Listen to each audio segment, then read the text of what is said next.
December 3rd. I told you we were getting into the season. This is the second of the 2 seasons, I said. National Peppermint Latte Day. Peppermint Latte is this, coffee, minty coffee drink. But I thought we can't just do a coffee drink. I mean, I might as well just drive down to the Starbucks and get myself one if we're going to do that. I mean, it's that easy, right? So I consulted one of my executive producers, as I like to call him. And he found me this recipe, and I said, you know what, okay, let's jump right in, let's do this. It's a peppermint latte cookie, but a peppermint mocha latte cookie. Gotta throw some chocolate in there, we gotta jazz this up somehow. It's kind of cool, it's festive for the season. If you're getting ready to start your cookie baking for the season, a lot of people do the cookie swaps and all that stuff. So this would be a great one to do that, because it kind of has that little Christmas flair to it. Alrighty, so we're going to jump right in. I'm not even going to tell you what we need. I'll tell you as we go along. Let's just get started on this one. I'm dying to get some cookies in the oven. Alrighty, 350 oven. Start preheating. Okay, so we start with our usual creaming of the butter and sugar. So you got 2 sticks of room temperature butter. Okay, put that in here with your paddle attachment in your mixer. Okay, we have a cup of regular white sugar, granulated sugar, and we have 3/4 cups of packed light brown sugar. Okay, so let's just get those all creamed and mixed together. Okay, while that's doing that, take 2 cups of white flour, 3/4 cup of cocoa powder, a teaspoon of baking soda, and a 1/2 teaspoon of salt. Okay, and you're just going to whisk those all together in a bowl. Okay, and then to our sugar butter mixture, 2 eggs. I'm not doing that, see, because I suck at eggs. And I will drop the shell right in there. So one at a time, just add your 2 eggs. Do like I'm doing. Put them in a separate dish. In case you break some shell in it, you can always pick it out before you drop it in your cookie. But nobody wants a piece of shell in their cookie. Okay, and then you take a tablespoon. We need our coffee element to our latte cookie.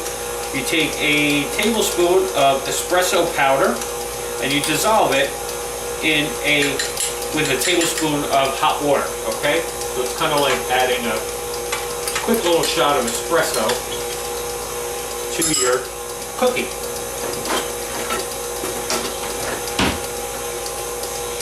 All of that great espresso in there. Okay, and finally a teaspoon of vanilla. And now once that's all mixed together, you should always stop and make sure you get to the bottom of your bowl here, because sometimes you get clumps of the sugar and stuff that didn't mix in that get stuck in the bottom of this bowl. So you just want to make sure that you scrape that before you get to the next step, which is we now are going to slowly add, just make sure I get all of this off of here, slowly add your dry ingredients while this is running. Little by little, just put this into this, okay? This into this. Alright, and same thing with this. Make sure it's nice, and this is a really thick batter I got going on here. So this is going to be great for scoop and drop, which is what we're doing on this one. But again, make sure that you scrape your bowl to make sure everything gets incorporated in this, okay? We don't want any lumps of flour and stuff that didn't get mixed in that sometimes get stuck on the bottom of your bowl, okay? As dark as this is, and as coffee-ish as this is, we gotta add a little bit more of a mocha element to this. So we're taking a 10-ounce bag of bittersweet chocolate, a nice, almost dark chocolate, and we're gonna add this in on the low speed. Just kind of fold these into our batter here, so that way we get that extra little chocolate element in there, okay? Get your cookie sheets ready with some parchment paper, and we'll be right back to scoop and drop. This batter is ready to bake. Okay, can see, it's a really thick cookie dough, stiff cookie dough, which is good because that's perfect for scoop and drop, okay? I mean, sometimes if they're a little looser, that's okay too, because then the cookie tends to spread and you get like a nice flatter cookie without having to press them down or anything like that, which is good. But in this case, this is one of those thicker doughs, but I think this might spread out too, because there's a decent amount of butter in this. Okay. That thing locks on there sometimes and you just can't get it off. Okay, so we're going to take our cookie scoop, we'll flatten out the bottom, and scoop and drop, our favorite. You're just going to do this, and I know you're thinking now, you're like, wait a minute, it's Peppermint Latte Day. Where's the peppermint? Well, that's going to come in later. I was going to do a peppermint royal icing. I was going to change it up a little bit, make it a little bit easier, and do a peppermint royal icing, but I was vetoed.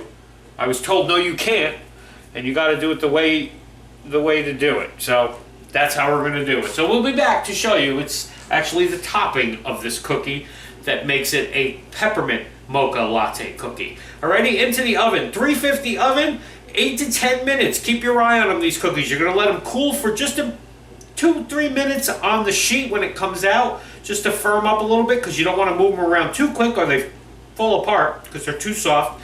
And then get them onto your cooling racks, and then we'll decorate later. Alrighty, be back. So our cookies are all out. You get about 3 baker's dozens out of this, 39 cookies for those of you that are keeping track. In our food processor now, it's time to make our toppings here because we want to add the peppermint to that. So we're using candy canes, preferably red and green and white ones to give it a little more color. If you have just the red and white ones, that's fine too. Make sure you take the plastic off of all of them. It doesn't matter if they break when you're doing it because you're going to pulse these and chop them up into small, tiny little pieces anyway. Okay, so I got out my food processor. Over here in a double boiler, I have some white chocolate chips that are melting down very slow. I'm hoping that they come out good because last time I was trying with white chocolate chips, they kind of all seized up on me and turned into a big old mess. So it looks like it's going good so far. I think I learned the secret, which is when you're doing the double boiler, don't let the water touch the bottom of your bowl, which I've said that before, so I don't know why last time I had a problem. The other thing is, don't let the water boil to get this too hot too fast. Just put it on such a low simmer so it's just, the steam is just barely warming up this bowl and melting this chocolate. It seems to be working perfectly this time.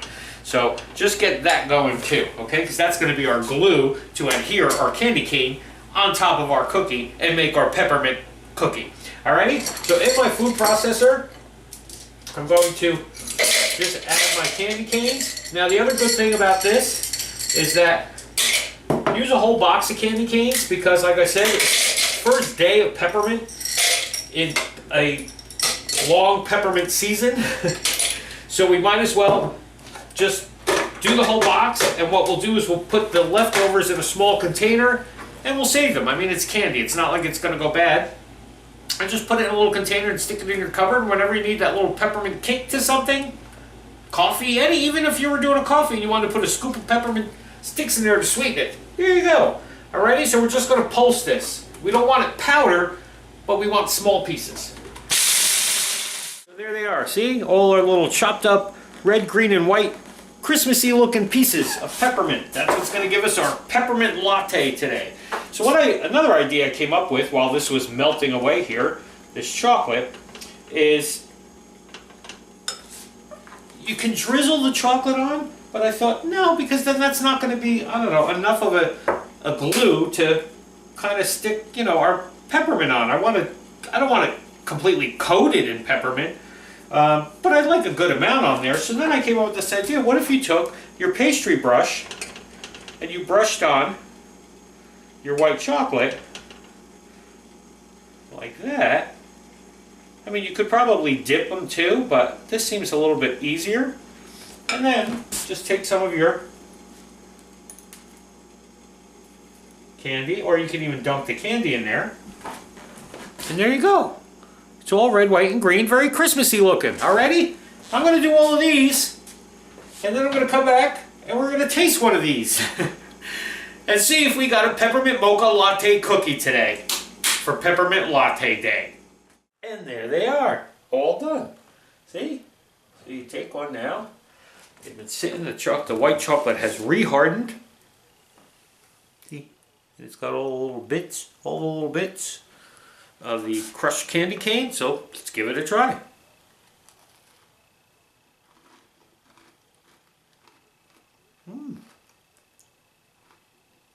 Minty. Actually a really good cookie. It's not overpowering, thank God. I thought the candy cane was going to be maybe a little too much peppermint. But it works great with the cookie, with the chocolate. And you get chocolate in the cookie, chocolate on the top with the white chocolate. Really good cookie. Just make sure you don't overcook your cookies, because that way it still stays a nice chewy chocolate cookie. And then you get your crunch from your candy canes. Alright. Now, there's only one problem with today. I made these today for Peppermint Latte Day, but tomorrow is actually Cookie Day. So we're going to have to do another cookie tomorrow, but we want to try and stay within that theme of the holidays. So I'm going to have to come up with something. We already did gingerbread. We already did eggnog fritters yesterday or the other day. And now we did peppermint. So I'll have to think of something. But it's cookie day tomorrow, so we'll be back to do another cookie. Preferably scoop and drop. See you then.